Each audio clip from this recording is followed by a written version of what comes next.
ಕಳೆದ ಬಾರಿ ಅಸೆಂಬ್ಲಿ ಚುನಾವಣೆಯಲ್ಲಿ ಬಿಜೆಪಿಯಿಂದ ಗೆದ್ದು ಬಿಜೆಪಿ ಜೊತೆಗೆ ಇಲ್ಲದೇ ಇರುವಂಥ ನಾಯಕರುಗಳನ್ನು ಕೇಳಿದ್ರೆ ಒಂದು ಎಸ್ ಟಿ ಸೋಮಶೇಖರ್, ಇನ್ನೊಂದು ಶಿವರಾಮ್ ಹೆಬ್ಬಾರ್.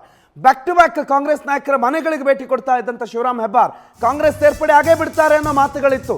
ಶಿವರಾಮ್ ಹೆಬ್ಬಾರ್ ಟೆಕ್ನಿಕಲಿ ಬಿಜೆಪಿಲಿದ್ದಾರೆ, ಅವರು ಪಕ್ಷ ಚಟುವಟಿಕೆಗಳಲ್ಲಿ ಭಾಗಿಯಾಗ್ತಾ ಇಲ್ಲ ಅನ್ನೋ ಆರೋಪದ ನಡುವೆಯೇ ಹೆಬ್ಬಾರ್ಗೂ ಮುನ್ನ ಅವರ ಪುತ್ರ ವಿವೇಕ್ ಹೆಬ್ಬಾರ್ ಕೈ ಹಿಡಿತಿದ್ದಾರೆ.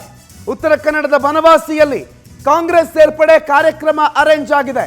ಇವತ್ತು ಶಿವರಾಮ್ ಹೆಬ್ಬಾರ್ ಅವರ ಪುತ್ರ ವಿವೇಕ್ ಹೆಬ್ಬಾರ್ ಕಾಂಗ್ರೆಸ್ ಪಕ್ಷವನ್ನ ಸೇರ್ತಾರೆ. ಸಚಿವ ಮಂಕಾಳ ವೈದ್ಯ ಅವರ ಸಮ್ಮುಖದಲ್ಲಿ ವಿವೇಕ್ ಕಾಂಗ್ರೆಸ್ ಸೇರ್ಪಡೆಯಾಗಲಿದೆ.